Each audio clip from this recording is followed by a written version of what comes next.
Greetings, friends. It's me, Al. And I wanted to come down and open up the kiln because in the kiln is a important test firing that I did to save costs for you. So inflation's been high. I'm refusing to raise my prices. So I'm finding ways to fire and to create things in a more cost-effective way so that I can still sell for the same price even though we're having hard times. Because you're having hard times too, and you should still be able to buy a nice handmade mug even though things are, you know, crazy right now. So with gas going up and everything, I've been trying to work out a few things with the kiln, especially for the fall shows that are coming up. So prices will still be the same as last year. I am not raising my prices, but this is what I am doing to make things more affordable for you. So there's a couple things in here. I ran an ash glaze test. So ash glaze from trees, the ash trees that are being eaten by the beetle, and a lot of damage has been done. So I burn wood ash in my stove. So I'm gonna use that wood ash. It's a raw material that I don't need to buy in the glazes, and it makes this really nice drippy drip, which you all will love. I know it, because ash glazes look beautiful when they come out right? So we're gonna see if they come out right in this test. Also in here was single fire items. Single fire means you're taking your greenware that is dry, bone dry, glazing it. Some do it during the leather hard stage. Glaze it then, put it in and do a slow firing. But all my firings are slow. So basically I started it off as a bisque fire, which a 2-hour warm-up gets rid of all the moisture that could be in there. And then the way I run the kilns is manually, and naturally I turn everything up really slow. And so that firing seems to have worked out. We'll find out. Seems to have worked out perfect for doing raw fire, which is single fire. So no longer, unless it's larger items, will I be doing a bisque fire. So that will cut my gas bill in half. Okay? So that's where we're at right now. So I'm going to open up this kiln, and it's cool enough, and it's 99 degrees inside. I got my little grill temperature gauge there. And so thanks to some of my pottery friends, especially Angela, who also does raw fire.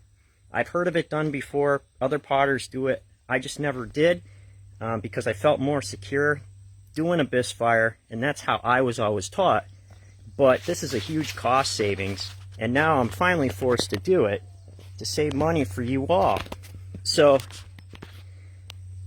let's see what's in here. I'm going to try to put the camera in here in a better way so that you can see. So let's open this lid. Oh yeah.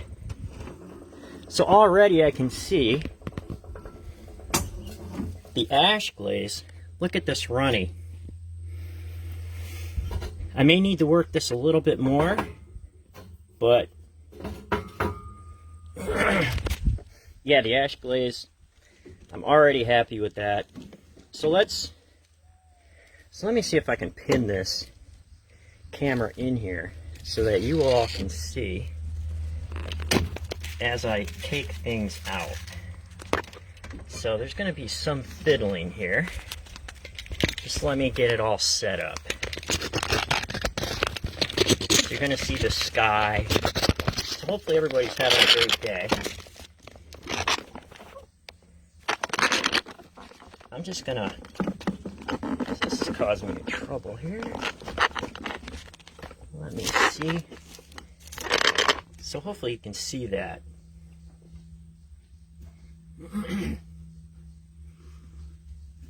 Yeah, you can see. All right, so this stuck. Because look at what happened there. This ash glaze is very runny, right? So I put this on a cookie in case it would stick.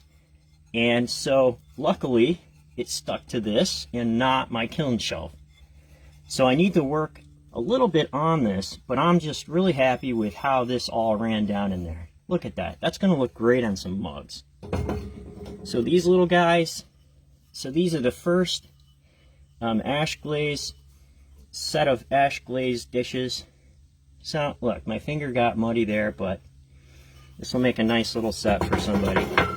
I don't know if I'm going to sell them, but I may just keep them as references. So I'm going to unload these, and then maybe later, this will be broken, but maybe later I can do a little tap to see if I can release this. Because there's quite a bit of glaze right in there. You can see it, right? So let's get these out. So that's what I need to work on. But I'm overall happy with the results. Even in this bottom, look at how that ash runs down in there. And ash is a flux, so it makes everything very runny. And yeah, mixed with a glaze, it's going to work out fine. All right. Yeah, in the sun, I just noticed, and look at all these beautiful colors in the bottom of there, that runny flux. I can just imagine doing large platters like that, right? So then I had a couple of pinch pots. From way long time ago, I had to fill out the kiln. So look, if I owe your kids some pinch pots from a class way back, I still have a few here. So I should get in contact with you shortly. I think I know who these belong to. Here was one that was a bit thick, and it did crack in the glaze fire. But I don't know, maybe you could put a little something in there. Maybe like a succulent planter.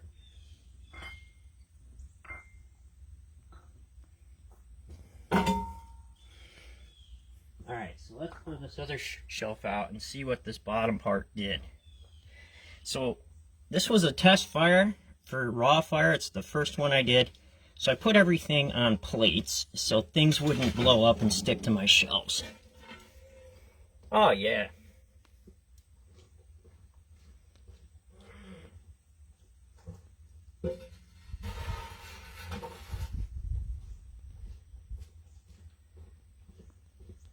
So this worked out pretty well.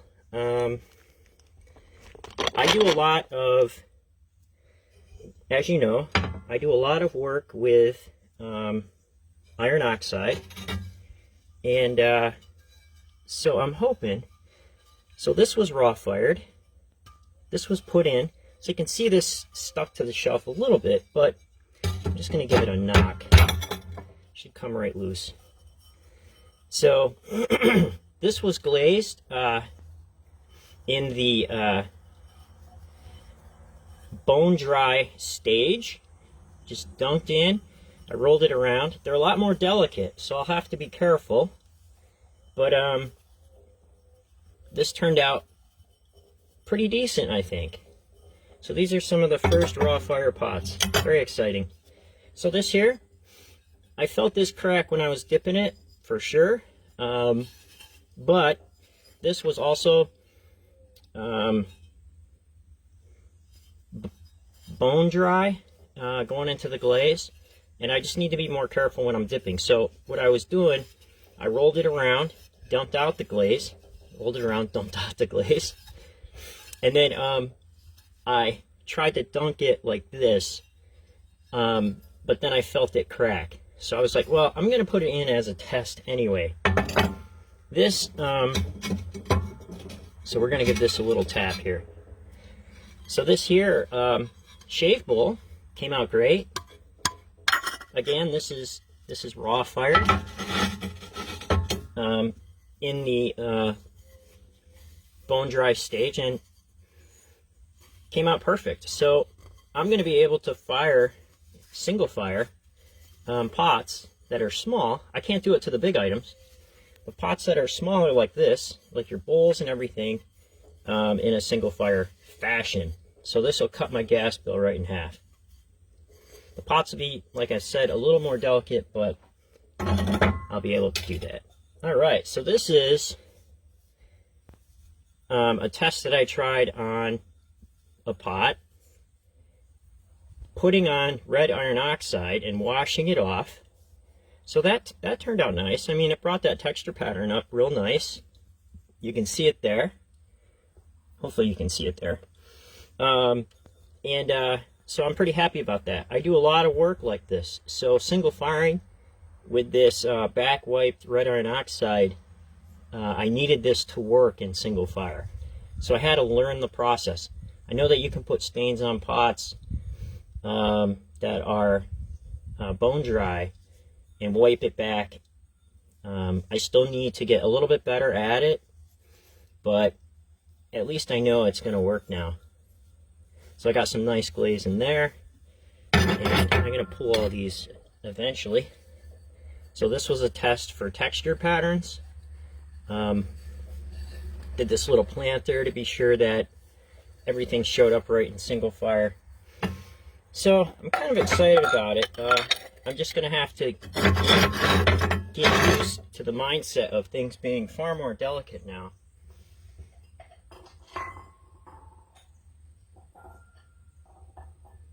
So next, on the bottoms, I made these plates to run this test, actually. So let's pull this out and see what we got on the bottom, because the class jewelry pieces are down there, and I'll be taking them to the Blue Heron to be dropped off today. And so they will have those. So hopefully nothing blew up under there.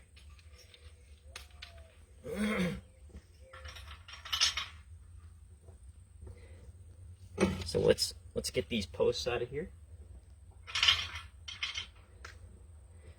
Okay, so I'm going to show you this cone. So you always wiggle the show. So this cone here got a nice cone 5 firing. You can see it there. Oh yeah, this is really nice. So I think the jewelry class